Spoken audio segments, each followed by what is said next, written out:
Hi all, ಈ ವಿಡಿಯೋದಲ್ಲಿ evil 25 ಟ್ಯಾಬ್ಲೆಟ್ನ ಬಗ್ಗೆ ಇನ್ಫಾರ್ಮೇಷನ್ ಕೊಡ್ತಾ ಇದ್ದೀನಿ. ಈ ಟ್ಯಾಬ್ಲೆಟ್ನ ಏಕೆ ಯೂಸ್ ಮಾಡ್ತಾರೆ ಅಂದರೆ ಟ್ರೀಟ್ಮೆಂಟ್ ಆಫ್ ಅಲರ್ಜಿ ಕಂಡೀಷನ್ಸ್ಗೆ ಬಳಸುತ್ತಾರೆ.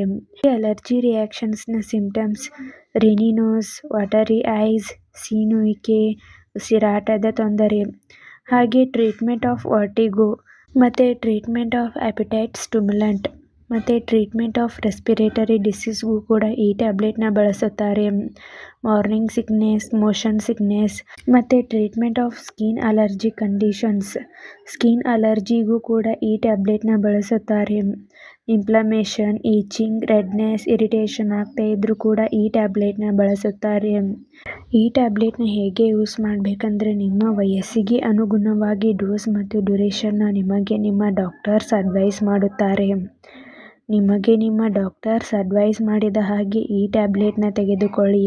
ಇಲ್ಲ ಅಂದರೆ ಡೈಲಿ 2 ಟ್ಯಾಬ್ಲೆಟ್ಸ್ ಮಾರ್ನಿಂಗ್ ಮತ್ತು ನೈಟ್ ಊಟ ಆದ ನಂತರ ಈ ಟ್ಯಾಬ್ಲೆಟ್ನ ತೆಗೆದುಕೊಳ್ಳಿ. ಅಥವಾ ನಿಮಗೆ ನಿಮ್ಮ ಡಾಕ್ಟರ್ಸ್ ಹೇಗೆ ಅಡ್ವೈಸ್ ಮಾಡಿರುತ್ತಾರೋ ಹಾಗೆ ಈ ಟ್ಯಾಬ್ಲೆಟ್ನ ಯೂಸ್ ಮಾಡಿ. ಈ ಟ್ಯಾಬ್ಲೆಟ್ ಹೇಗೆ ವರ್ಕ್ ಮಾಡುತ್ತೆ ಅಂದರೆ ಇದರಲ್ಲಿ ಫೆನಿರಮೈನ್ ಎಂಬ ಆ್ಯಂಟಿ ಅಲರ್ಜಿಕ್ ಮೆಡಿಸಿನ್ ಇದೆ. ಈ ಮೆಡಿಸಿನ್ ಅಲರ್ಜಿಗೆ ಕಾರಣವಾಗಿರುವಂಥ ಕೆಮಿಕಲ್ ಮೆಸೆಂಜರ್ಸ್ನ ಬ್ಲಾಕ್ ಮಾಡಲು ಸಹಾಯ ಮಾಡುತ್ತದೆ. ಈ ಟ್ಯಾಬ್ಲೆಟ್ನ ಸೈಡ್ ಎಫೆಕ್ಟ್ಸ್. ಈ ಟ್ಯಾಬ್ಲೆಟ್ದಿಂದ ಯಾವುದೇ ಸೈಡ್ ಎಫೆಕ್ಟ್ಸ್ ಕಾಣಿಸಿಕೊಳ್ಳುವುದಿಲ್ಲ. ಒಂದು ವೇಳೆ ಮೈನರ್ ಸೈಡ್ ಎಫೆಕ್ಟ್ಸ್ ಕಾಣಿಸಿಕೊಳ್ಳುತ್ತದೆ. ಈ ಟ್ಯಾಬ್ಲೆಟ್ ನಿಮ್ಮ ಬಾಡಿಗೆ ಅಡ್ಜಸ್ಟ್ ಆದ ಮೇಲೆ ಈ ಸೈಡ್ ಎಫೆಕ್ಟ್ಸ್ ಎಲ್ಲ ಡಿಸಫಿಯರ್ ಆಗುತ್ತದೆ. ಒಂದು ವೇಳೆ ಹೀಗೆ ಲಾಂಗ್ ಟರ್ಮ್ ಆಗಿ ಕಾಣಿಸ್ಕೊಳ್ತಾ ಇದ್ದರೆ ಕೂಡಲೇ ಡಾಕ್ಟರ್ಸ್ನ ಕನ್ಸಲ್ಟ್ ಮಾಡಿ. ಈ ಟ್ಯಾಬ್ಲೆಟ್ನ ಸೇಫ್ಟಿ ಅಡ್ವೈಸ್. ಈ ಟ್ಯಾಬ್ಲೆಟ್ನಲ್ಲಿರುವಂಥ ಮೆಡಿಸಿನ್ಸ್ದಿಂದ ನಿಮಗೆ ಅಲರ್ಜಿ ರಿಯಾಕ್ಷನ್ಸ್ ಆಗ್ತಾ ಇದ್ದರೆ ಈ ಟ್ಯಾಬ್ಲೆಟ್ನ ಯೂಸ್ ಮಾಡಬಾರದು. ಮತ್ತು ಈ ಟ್ಯಾಬ್ಲೆಟ್ನ ಅಪ್ಸೆಟ್ ಸ್ಟಮಕ್ನಿಂದ ತೆಗೆದುಕೊಳ್ಳುವುದನ್ನು ಅವಾಯ್ಡ್ ಮಾಡಿ.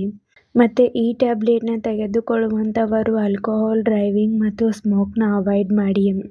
ಚಿಕ್ಕ ಮಕ್ಕಳಿಗೆ ಬಳಸುವ ಮೊದಲು ಡಾಕ್ಟರ್ಸ್ನ ಕನ್ಸಲ್ಟ್ ಮಾಡಿ ಯೂಸ್ ಮಾಡಿ.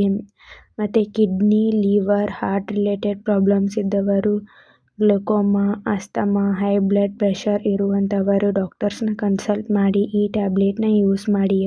ನೀವೇ ಸೆಲ್ಫ್ ಮೆಡಿಕೇಷನ್ ಆಗಿ ಹಾಗೂ ಲಾಂಗ್ ಟರ್ಮ್ ಆಗಿ ಈ ಟ್ಯಾಬ್ಲೆಟ್ನ ಯೂಸ್ ಮಾಡಬಾರದು. ಮತ್ತು ಡಾಕ್ಟರ್ಸ್ ಅಡ್ವೈಸ್ ಮಾಡದೇನೆ ಹೆಚ್ಚಿನ ಡೋಸ್ ತೆಗೆದುಕೊಳ್ಳಬಾರದು. ಪ್ರೆಗ್ನೆನ್ಸಿ ಪ್ಲ್ಯಾನಿಂಗ್ ಮತ್ತು ಬ್ರೀಸ್ಟ್ ಫೀಡಿಂಗ್ ವುಮೆನ್ಸ್ಗೆ ಡಾಕ್ಟರ್ಸ್ ಅಡ್ವೈಸ್ ಮಾಡಿದರೆ ಮಾತ್ರ ಈ ಟ್ಯಾಬ್ಲೆಟ್ನ ಯೂಸ್ ಮಾಡಿ. ಮತ್ತು ಯಾವುದೇ ಮೆಡಿಸಿನ್ ತೆಗೆದುಕೊಳ್ಳುವ ಮೊದಲು ಡಾಕ್ಟರ್ಸ್ನ ಕನ್ಸಲ್ಟ್ ಮಾಡಿ. ಈ ವಿಡಿಯೋ ನಿಮಗೆ ಇಷ್ಟ ಆಗಿದ್ರೆ ಲೈಕ್ ಮಾಡಿ, ಕಮೆಂಟ್ ಮಾಡಿ, ಶೇರ್ ಮಾಡಿ. Thank you.